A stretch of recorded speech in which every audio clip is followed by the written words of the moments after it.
and welcome to Transforming Language Education, the vodcast series where we will talk about the future of teaching, inquiry, and advocacy in language education. I'm Jen Crawford. And I'm Rob Philback. Please like or subscribe if you want to join us in helping to transform language education. All right, hello and welcome everyone. Today on the show, we're excited to have Matthew Jellick. Matthew is a graduate of our MAT TESOL program and an experienced EFL teacher and a former U.S. Department of State English Language Fellow.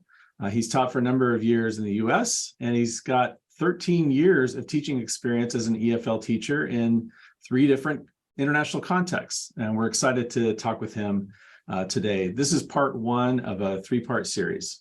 We are excited. In part 1, we're going to focus on EFL and Matt's practice of fully immersing himself in equitable and thoughtful ways in his local teaching environments. In part 2, we'll focus on experience-based learning and moving language learning beyond the 4 walls of the classroom. And in part 3, we'll focus on Matt's journey as a writer and his practice of sharing reflections and stories on his teaching. Hi, Matthew, and welcome to Transforming Language Education. Hi, thank you for having me, Dr. Crawford and Dr. Philback. Thank you. All right, welcome. So Matt, we're very excited about talking with you about your vast experience teaching English around the world. We know that those listening will have a lot to learn from your experience. Maybe just to kick it off, can you just give us a quick rundown of sort of when and where and what you've taught around the world? Yeah, so actually I was doing the USC MAT program online while I was in Korea. I started in Korea in 2009 and ended up staying there for about 4 years. And I graduated from the USC program in 2012, and that propelled me both within the Korean context and for what came next. After Korea, I moved to Ethiopia with the U.S. State Department's English Language Fellow Program, which I did for 2 years. And then after Ethiopia, moved to China, which I just returned from. I was in China at the university there for 6 years. And towards the end of my time in China, was actually re-involved with the State Department's English Language Teaching Fellow Program in mainland China. So I've been abroad since 2009 for 13 years. And my goal is to do 7 more years of teaching abroad to make it an even 20. But in those 3 countries, I've tried to take the positives from both inside as well as outside the classroom and share them with students, going forward. That's great. So we want to dive right in. I think one of the things we really want to learn about from your experience is how you kind of immerse yourself in the experience and get involved in whatever context you're in. And that's been something that's impressed me as I've watched you over the years. It's clear that you engage deeply, taking on administrative roles where you teach, getting to know your students very well, and just being sort of a astute observer and participant in the culture. So I just wonder if you could talk about that in terms of what are some ways that you've gotten involved and maybe ways that feel most meaningful or rewarding as you reflect. Yeah, absolutely. I remember one of the important aspects I learned during the MAT program was the importance of culture. And actually language is, my viewpoint, is part of culture, whether it's, food being a part of culture, music being a part of culture, clothing being a part of culture. The language of each country or each region is likewise a part of culture. And so I value the language that I'm teaching inside the classroom and try to expand that outside the classroom in any context I'm in, whether it was Korea or Ethiopia or, of course, China. I think one of the things that's important is giving ownership to the students and valuing their culture. Because I'm teaching English and the pedagogy behind English and kind of the Western approaches to education, I still have to value the native language, the first language of my students and where they're coming from and how they would actually use English, whether it's for English for standardized tests, whether it's English for communication, whether it's English just simply to take the class and get the grade. And so if I give value to them inside the classroom, I think that helps them with the acquisition of language. And I think that being said, one of the important aspects is giving them ownership. And throughout my classes inside the classroom, finding what the students are interested in and highlighting that in the curriculum I develop, the assignments I give, and how they return that information to me, whether it's through presentations on topics of their choosing, whether it's through them doing group work, pair work, individual work, essays, research projects, again, on topics of their choosing. For example, at my last university, it was a STEM university. So all students are majoring in the technology, the science, the engineering, the mathematics. So my class was an outlet for them to kind of have a different approach to learning. I think one of the important advantages we have as English teachers abroad is that our classes are always going to be different from every single other class they're taking, whether in the high school setting, the university setting, and embracing that and using that to our advantage and giving that ownership and transmitting it over to the students. I agree with Rob. I've always respected how you have immersed yourself, and particularly I've been impressed with the ways in which you have been able to balance both bringing your own values around equity and inclusion to bear, also with respect and acknowledgement of local cultural practices. And a couple examples come to mind, but one that stands out that I've heard you talk about before is when you were an English language fellow and you taught English at Ambo University in Addis Ababa, and you were conducting English training across Ethiopia, if I recall. Mm-hmm. And at the beginning of your first semester teaching, I remember you sharing that you had started a women's English seminar to address gender participation gap among your students and faculty colleagues. And one time you had told me that if women are to play an equal role in employment figures beyond the formal educational training, then it reasons they should be given credence within an academic setting. And I know that evolved eventually into the Ambo University Women's English Club to discuss gender and education issues. So I was wondering if you could talk a little bit more about that as one example of this broader approach that you so thoughtfully bring to your EFL teaching. Yeah, thank you. This is something that I brought with me from an American context, and working with the State Department there in Ethiopia. Part of their overall mission was to increase the equality between the genders. And in a place like Ethiopia, the undervalue of women, especially in education.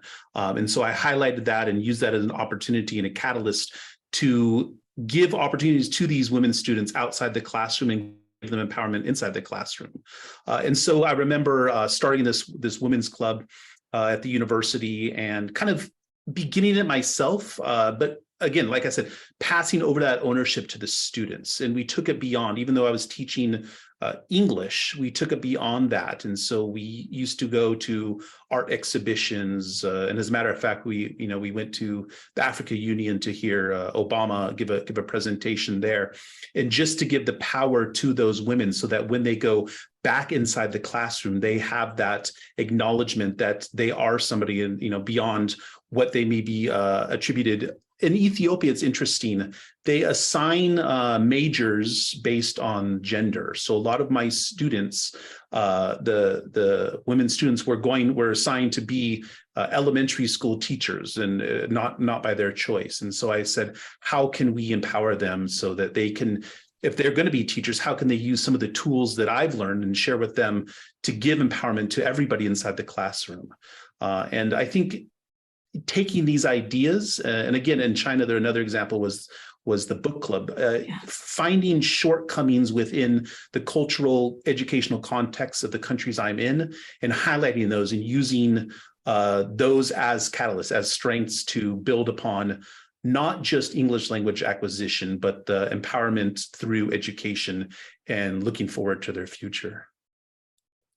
This is just so fascinating. And I'm as I hear these examples, whether it's the women's book club or other things that you've been talking about, I'm wondering if you can sort of get behind the scenes a little bit in terms of, what drives you? Like, why is this important? Or are there concepts or some key thinkers or even figures that you've read or thought about that help give you some principles or guidelines? I'm starting to think ahead even here, Matthew, in terms of, others that might wish to engage in this kind of practice in terms of really valuing your students' context and figuring out ways to make learning and teaching highly connective to them.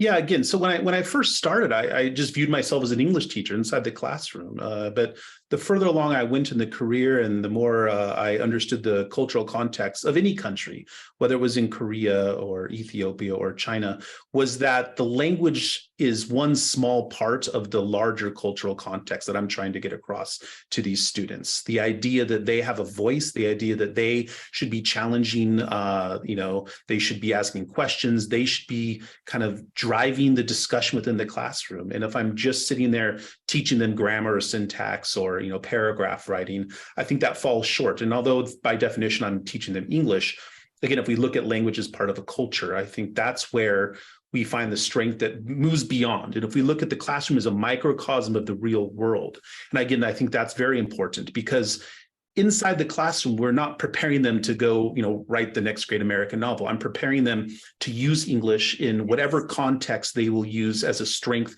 whether they're teaching, whether they're going to be, engineers in mathematics, whether they're going to be writing journal articles for chemistry. So give them the tools they need for English as a mechanism for them to communicate, for them to go beyond the language and into the empowerment that culture brings and the empowerment that knowledge brings, whether it's research skill sets or, kind of getting them so that, for example, in a job or a workplace, you don't get to pick your coworkers. You don't get to pick your, the person next to you in the office. And so, again, the microcosm in the classroom, giving them opportunities to work with students they're friends with, to work with students who they don't get along with, work with different levels in the classroom, to be individuals in the classroom in a group setting, so that they can find their strengths and acknowledge their weaknesses. And I think as teachers, likewise, this is something that's very important, to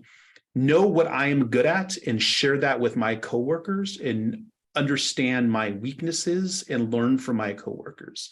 And if I can mimic that or mirror that in the classroom so that students find their strengths and share those with their classmates. In a classroom of 20, I always tell my students that there's actually 20 teachers in this class, and we all have something to share. Give them the empowerment to share that, the voice to share it. And going further down the line from a teaching standpoint, using ideas like peer review, using anonymous feedback, group work, things like this, where it helps them for what English really is beyond the classroom and beyond a standardized test or writing, their final essay project or something like that.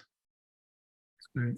It's amazing. Thank you so much, Matthew. The thoughtfulness with which you bring these and balance the imperatives of ensuring student agency and power in your classroom, while also bringing to bear both the local culture and practices and normative assumptions, as well as those of the target language and culture, is really inspiring.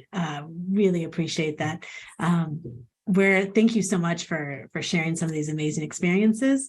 And in the next episode, we're going to talk about how you extend some of these experiences beyond the classroom wall. I'm Jen. I'm Rob. Thanks for listening. Thank you.